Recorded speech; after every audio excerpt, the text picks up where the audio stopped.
Mr. Falano, the administrator, Vice Admiral Ekpa, will be resuming duty. He's been sworn in. He's taking oath of office. And he's been given the powers and the standing instruction to restore peace and order in Rivers State. Can there be two leaders in that state? Is there a constitutional crisis in Rivers State, or what exactly do you think this is leading us? So the administrator does not have the control of the forces of coercion in Nigeria. It is the president that is empowered by the constitution to restore law and order in any part of the country. The president, the governor, doesn't have the power.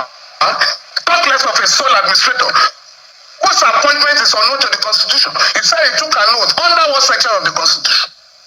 The man said, I'm taking an oath under the constitution. Were you appointed by the constitution? Were you elected by the constitution? Please, let's not politicize what is clearly a legal matter. If we're not careful, what stops the president from saying, oh, there is crisis in the southwest or in the entire southeast? Hold on there. See how they all wore black. Black, black, black. As if they are going for a funeral. My people, how on a day? I say good morning, good afternoon, good evening, good night, depending from where you listen to the sound of my voice. This one na Biafra Superstars Media, and I'm holding it down. I say may God bless Biafra, and may God bless His Excellency Oyendo Mazinamde Kano. May God bless, may God bless, may God bless, may God bless, may God bless, may God bless, may God bless His Excellency, the Prime Minister of Biafra, USB, His Excellency, ESN, Ekpa, Simon and Joko, for the job Simon is doing. Simon, I want to say we thank you. We appreciate you. We love you because we know in your hands, Biafra has come. In your hands, Biafra will be safe. And in your hands, now that Biafra has come, the people of Biafra will rejoice. When I say the people, I mean the men, the women, the children, the old, the young, the sick, the mild, the gentle, the civilized and the uncivilized. The civilized and the uncivilized. The civilized people and the uncivilized people. Those born in Biafra and those born in the bite of Biafra. Those born in Biafra and those born in the bite of Biafra. We shall all come together under one voice, under one accord, under one union, and scream for Hallelujah Day, the day that the God of Biafra has made for the children of Biafra. My fellow Biafrans, today I will come on two perspectives. Permit me on this one. Today I want to speak to my brother, our brother, Ugochinyere'S,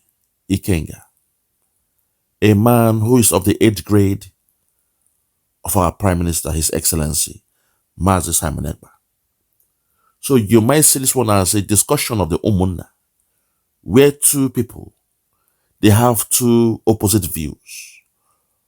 In order to safeguard Biafra, in order to protect Biafra land, one of them said he wants to go into politics, to fight politics in Nigeria, and that way to bring equity, bring development, bring success, bring prosperity, bring stability, and bring security to Biafra land. The one they call Ugochinyere'S, he said he wants to go into politics in Nigeria, to fight the beast, to fight the multi-headed dragon called Nigerian politics, to become successful and bring the so-called dividends of democracy to Biafra land. He said through his approach, it means the people of Biafra land, they will enjoy good life, health, welfare, well-being, security, food, land, property, shelter, clothing. According to him, that was his own school of thought. While the other person, in the name of Mazi Simon Ekpa, he looked at Nigeria. A young man during his heydays, he was a sports guy, athlete for Nigeria. A young man who they claim Nigeria sponsored him around the whole world to run race, do sporting events for Nigeria. A man who, when he found himself in Finland, he was still advocating, doing politics for Nigeria. But at the end, when he heard the gospel of Nnamdi Kanu, he decided He decided, so, okay, enough is enough of this thing called Nigeria. I will support this man called Nnamdi Kanu to fight for the liberation of his people. I will support Nnamdi Kanu to make sure we get Biafra. Because it's only when we get Biafra that we can have good health, good road, water, shelter, the basic amenities, protection of the land, businesses, investments, induced investments, and the rest of them. According to him, having your nation, being independent, divorcing yourself from Nigeria will give you all these benefits that every nation is supposed to enjoy. So I want to look at both perspectives. All this while we'll be seeing the actions, inactions of our Prime Minister Simon Ekpa, where he went all the way, took the Biafrans to Finland to redeclare Biafra. In the process, people voted. Over 50 million people voted for the redeclaration of Biafra. And in the process, we knew what Nigeria did. He's been held somewhere in Finland, but by God's grace, in the next 2 months, he'll be free and he'll come back to us. In the case of Ugochinyere'S, now he's been in power for 2 years. He's been in politics for 2 years. I want to ask him how market. I want to hear his perspective of the Nigeria he thought he could change as a lone voice. Don't get me wrong. I'm not saying he's a bad guy. I believe his heart intentions are good. I believe he's a good guy. He's a good person. But he's trying to change a decaying system, a criminal system, a 419 system, a fraudulent system, a farce, a contraption called a country. He's trying to change it as a lone voice. So today, I want to hear his perspective based on what is happening in that zoo called Nigeria. Now, with the hear say Tinubu don't do what? He has declared a state of emergency in River State, the old River State, what we call Ugochinyere'S. The real name of River State is Ugochinyere'S. But white man came and called it River State. So I want to hear the psychology from the man they call Ikenga, Ugochinyere'S. I want to ask him how does he feel that this is happening at a time when he has gone to join politics with the hope of changing things? Fellow Biafrans, people around the world, if you're ready, I present to you Ugochinyere'S, lamenting, crying like a baby, looking confused, perplexed, not knowing how to control his emotions, when he was posed with some questions about the actions of Tinubu against Fubara in River State. My people, if you are ready, I present to you Ugochinyere'S. Make una hear him. I will speak on two angles: legal angle, political angle, and if possible, emotional angle. First, the president has powers to declare emergency to restore security. That power we are not contesting is clear under section 305. Whether they have been enabling environment that warrant the declaration is a subject of debate. Yes. But the president does not have power to suspend a democratically elected governor, deputy governor, and a democratically constituted House of Assembly, despite our differences. Now, does the president have powers to appoint an administrator? Listening to the president say, I hereby appoint that, I say, where are you coming from? It's like somebody, because there's insecurity in the country, maybe somebody from the military takes over government and we're discussing on the legitimacy of it. And secondly, the president now went further.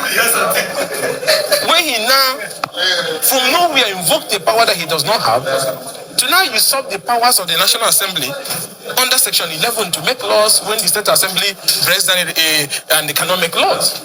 That Section 11 sub 4 said in a situation where the State Assembly cannot function, for whatever prevailing reason in that state, we make the law, we make the regulation.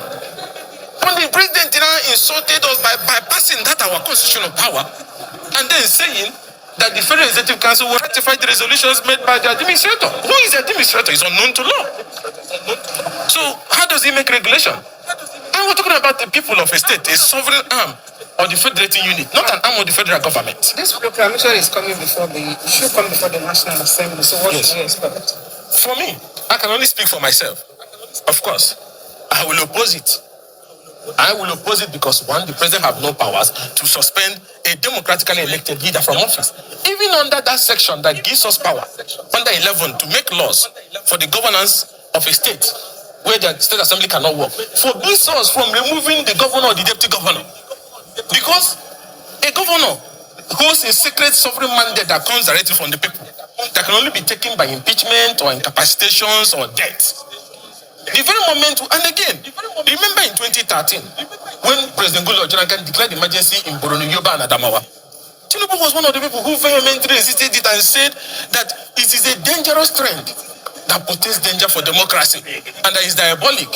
And because of that, he opposed it, even when the governors of that state, including his VP today, Shetima, was the governor of Borno State, he was in office. So we are saying that if you allow a president to wake up, a democratic president, who used to be a Democrat, suddenly inviting the military to take control of a government of a state undemocratically because it declared an emergency. Okay, today, is there crisis in Rivers now? Are people dying on the street? Is there imminent danger? That was saw smokes from one pipeline that we didn't see whether it was broken. Was that enough for Mr. President to rush to declare emergency? If the president wanted to be honest, he could have also told when the governor called for a peace meeting, did those lawmakers come? No. When he went to present budget, did they open the gate? No. When he even wrote them for presentation today, did they open the gate? No. The president did not even mention those things in his speech. He was busy lambasting the governor, since the governor is an appointee of the federal government. So that makes us have this feeling, some of us in opposition, that is biased. And that is why we are saying it's very simple. There are certain things, if you remember the foundation of parliament all over the world, after the French Revolution in 1770 or thereabout, there is about limiting the powers of the king that was in essence at that moment. That if that indeed is the power today, then there are some things we need to separate the issue. Section 305, powers of the president to declare emergency, not in that. But the president have no powers to suspend a democratically elected governor and deputy governor, and does not also have power to suspend a constitutional House of Assembly. I may not like that House of Assembly, but the president have no power to suspend them. And then the president does not have power to appoint a sole administrator. Neither does he have power to say that a democratically elected leader should be out of office for 6 months. Why 6 months? Is there war in that place? Is there bombing now going on now? There was nothing that warranted. Of course, he should head to court. I'm not going to speak for him. But some of us believe that he should not only be tested in court, and he should also be resisted. So, for me, there's no way, even with a gun on my head, that I will vote in support of that, because I can't defend it to my children that a democratic president will wake up and suspend a democratic governor and a democratic House of Assembly, appointed an administrator, and then go further to say that the powers to make regulation is not donating the power. Where did he get the power to donate? That the administrator will make regulation, and that the administrator will send the regulation to him, because he is the one that runs the Federal Executive Council. Then he will make veto or ratify the regulation. So where does this leave us as lawmakers? Under Section 11, if the state assembly cannot function as a result of crisis in that state assembly, the power to make laws for that state assembly reverts to National Assembly. So there's no way I can vote. There's no way I can vote that my power as a lawmaker to make regulation when the state assembly of a state is not functioning should be donated to the Federal Executive Council. So the president suspends a sitting governor in office, appoints an administrator, and then makes regulation for that state, and then oversights the administrator, and then National Assembly goes to sleep. I don't think I will vote for that. And that's why I'm speaking for myself, that I'm not going to vote for that. And I believe that any lover of democracy and constitutional governance would definitely not vote in support of that. This, yes, my offer peace, an opportunity for peace. Anything that will make peace to return to River State will support that. But at the same time, we cannot tie ourselves to lay the foundation for constitutional crisis in the country in the long run, that anybody can suspend it. Even the parliament can be suspended under one guise or the other. So the limitation, there must be limitations. And that is why I said the condition, nobody can take control of any section of this country, any government of this country, without the democratically conditions spelled out in the constitution. So if you look at the provision in Section 11, that power to make regulation or make laws where a state assembly is not working rests with the National Assembly. If you also look at Section 305, there is no place where he gathers the power for him to go and then remove a sitting governor, brothers and sisters, appoint a administrator and then make regulation for that state. Now, how do you explain the fact that the leadership of the National Assembly was at that meeting where that decision was taken? That is why I said parliamentary business. Consultation is allowed. So if he consulted some people, fine and good. It's good that he consults. So when you finish consulting, they will brief for. That is why if you go to our rule book, before emergency declarations can be considered, you go into executive session. So I believe that whatever that must be discussed in that their consultation, when we go into executive session tomorrow, they will brief us on what he told them, so we can see from their own angle. So when we are seeing from the angle of the leadership, we match it with the provisions of the constitution. Bear it in mind that before you can make that consideration, the parliament must be properly constituted with two-thirds majority, which is about 240 something like that. But anything below that will be like a queue. It will not work. So when we listen to the consultation that have happened, then we match it with the constitutional provision. Vis-a-vis, should we donate our powers as lawmakers to the Federal Executive Council? Because there's principle of separation of power. You have sacked, you have suspended something you don't have power to suspend. Are you getting me? Now you are saying that you will you will review the regulations and pass it. So where does that leave us as representatives of the people? Section 11 was very clear that if the House of Assembly cannot work, it has broken down that there's insecurity, crisis, emergency rule, we make regulation. That's why you have principles of checks and balances. But he is saying that the regulations will be sent to him, the man who suspended, and then he will approve it for the people of Rivers State. I think that is unknown to our constitutional provision. It has never happened, but the last time it happened under Obasanjo, the Supreme Court set it aside. And that is why when Jonathan now declared it, when he was in opposition, he left the executive officers to be in there, even when there is total breakdown of some of those local governments that have been taken over. This one, there's no crisis at all. There's tension that's brewing. There's just tension. There's not been, killing and burning of things all over. Just one pipeline that we didn't even see whether it was actually broken. So we don't even know who did that. So there's nothing. Is the situation right for it? No. But if this can lead to peace, fine and good. But then it must be done in accordance with the provision of the law, which means you remove the issue of suspending an elected officer. You remove the issue of usurping the powers of parliament to make regulations and make laws in a situation where the state assembly cannot function, and then do it the right way. Because I remember he said in 2013 that this is a dangerous trend that portends great danger to constitutional governance, and that it is diabolic. That is what Tinubu said in 2013 when Jonathan declared the emergency in Yobe and Bruni. In that one, he didn't even remove the governors, but the president then called it a diabolic decision. So we believe strongly that now that this decision is unfair, is unconstitutional, and that we are not contesting your powers to declare emergency, even though it is subject of debate now that what has happened in Rivers, does it warrant an emergency? But let's say you, because of assumption and tension, you feel it should be declared. But where did you not get the power to suspend a democratically elected officer, a deputy governor, a governor, and a state assembly? Like I told you, I may not like the state assembly, but you don't have power to suspend them. The very moment you start suspending legitimate arms of government, somebody can come and suspend you, the president. So if tomorrow somebody comes and says you're no longer the president, should we support the person because there's breakdown in law and order in Nigeria? It is wrong. There's provision later in the constitution. So we feel the president overreacted on the issue because, and in all that he said, he didn't even condemn his minister. So was Fubara fighting alone? Was he fighting himself? There was a fight between him and Wike. In all the threat Wike was issuing, the tensions was brewing in every part of Nigeria. Did the president not mention it? He didn't mention it, which makes some of us in the position to feel that, are you biased? Because you couldn't even mention it or condemn him. You left him in his office, and then you are condemning the governor who doesn't even have power. Because to maintain pipeline requires issues of security, which the president is the commander. So it's the president's responsibility. If that pipe is broken, he failed. It's not the governor, because the governor does not have power to command the state. After all, you people have even seized the allocation of the state. You don't even have money to function. So he's managing to run the state. So that's why I feel that this whole thing, this country is not supposed to, after almost over 50, 60 years, go back to a place where a president will solve. So remember, the state are federating states in the federation.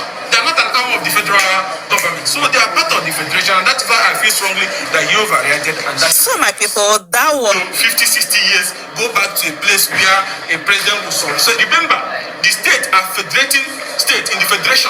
They are not an arm of the federal government. So they are part of the federation, and that's why I feel strongly that you overreacted. And that's hold it there. Hold it there for me. Hold it there for me.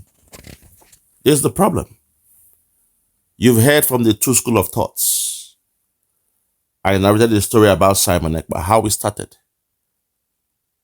And this young man called Ugochinyere'S, a man who was also inspiring. He chose a different route. He chose to go into Nigerian politics. That is right. He has the right to do that. But today you are seeing the outcome. They both heard the gospel of Nnamdi Kanu. They both heard the teachings of Nnamdi Kanu. One chose to liberate his people by breaking away from Nigeria and redeclaring Biafra. The other one said, okay, to help my people, I will go into politics. I will compete with them. I will be a policymaker. I will be the best policymaker in Nigeria.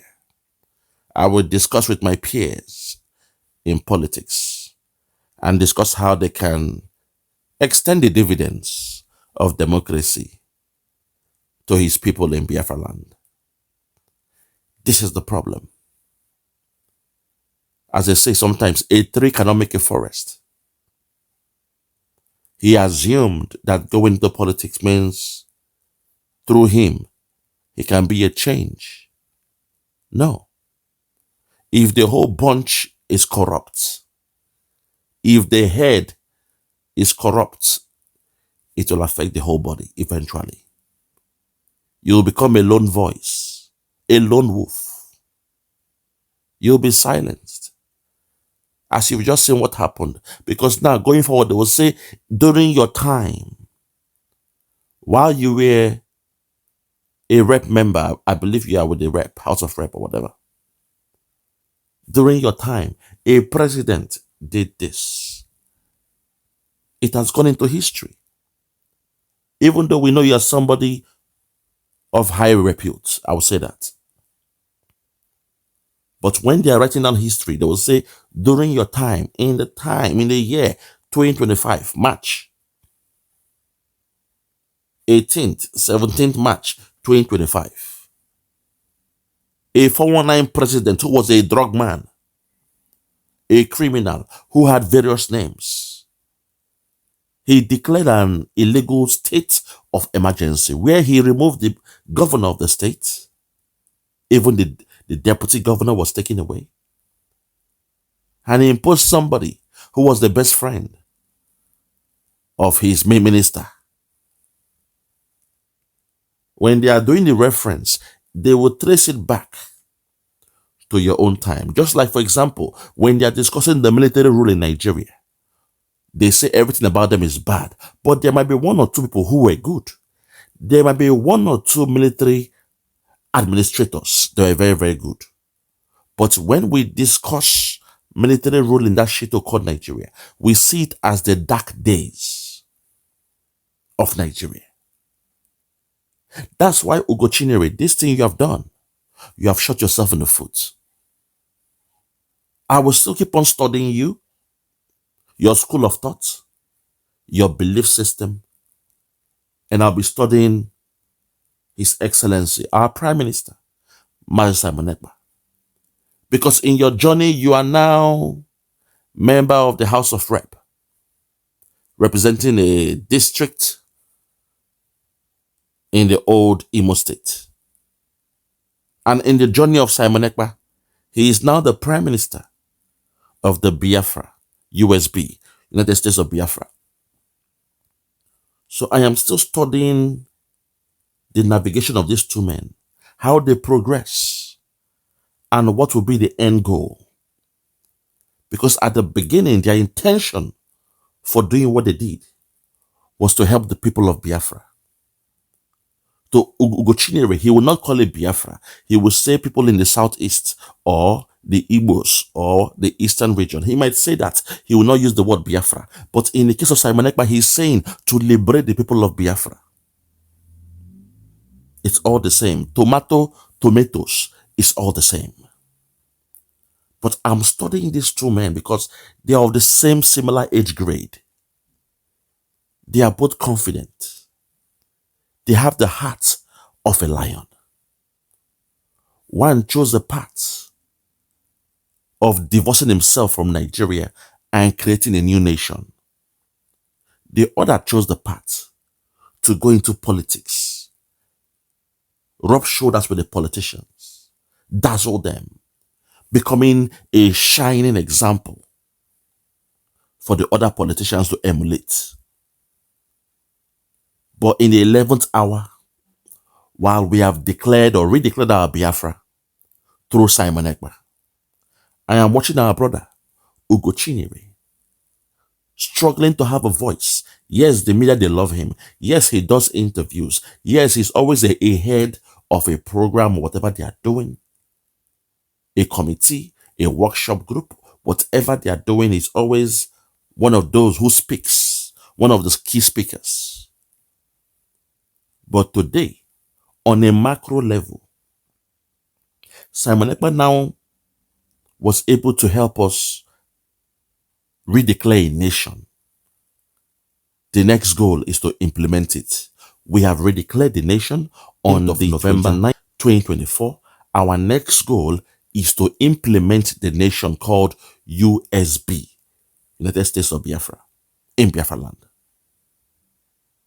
So, in the case of Simon Ekpa, it is not yet El Dorado. Yes, we now have a nation. Yes, we have redeclared a nation. Yes, we have a government. Yes, more than 50 million Biafrans, they voted for this. Yes, Simon Ekpa is our prime minister. Yes, we love him and the rest.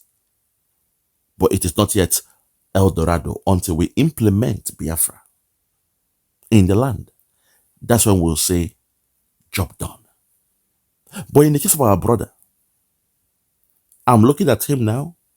We saw what he went through, how his relatives were killed by Governor Hope Uzodinma, how he fought his way, how he was suspended, how they took him out of office, but he went to court and won back his mandate. He regained his mandate. He believes in Nigeria, and he wants to help his people through politics in Nigeria. So me, I'm sitting down watching and observing these two men, these two different individuals with the same intention to help their people, but they went through it through a different process. Fellow Biafrans, follow me in this journey. Because while we are seeing what is happening in Simon Ekpa's case, we have a nation. In the case of our brother Ugochinyere'S, we're also seeing what his peers are doing in government. We're observing. I will keep on observing. You be the judge, and I'll be the one to keep on doing the analysis. Thank you all, and God bless you, and may God bless Biafra. I want to use this opportunity to call on the committee for prayers for Gowon. Number one in this committee is Dominica Ugochinyere'S, Blessing Nzom, Gregory Onyejuwa, Chinedu Aguyi, and Presence Odohunoge. This committee will be the official prayer warriors for Gowon to be alive till December. Your prayer point is to pray day and night for Gowon to be alive till December. He will be alive and witness something in December of 2024. There is no other prayer point. Mazi Nnamdi Kanu is going to come out in a historic manner. We have promised Biafra that the prayers that were prayed so far is working. And for the fact that Mazi Nnamdi Kanu has not given up, believe me, I know what he is made of. Our most important prayer today is for Gowon to be alive till December. Let him not die. It is very, very important, so that the prophecy of our eternal leader will come to pass. He will be alive to see Biafra. Yeah, Biafra, Biafra. Yeah, Superstar Media. Tell me about Biafra. We going back to the motherland. Tell me about Biafra. I wanna know. Tell me about Biafra. We going back to the motherland. Tell me about Biafra, Biafra. I wanna know. We're going back to the land. We're going back to the motherland. Biafra, Biafra. Tell me about Biafra. We're going back to the land. Tell me about Biafra. We're going back to the motherland. Tell me about Biafra, Biafra. Tell me about Biafra. We're going back to the land.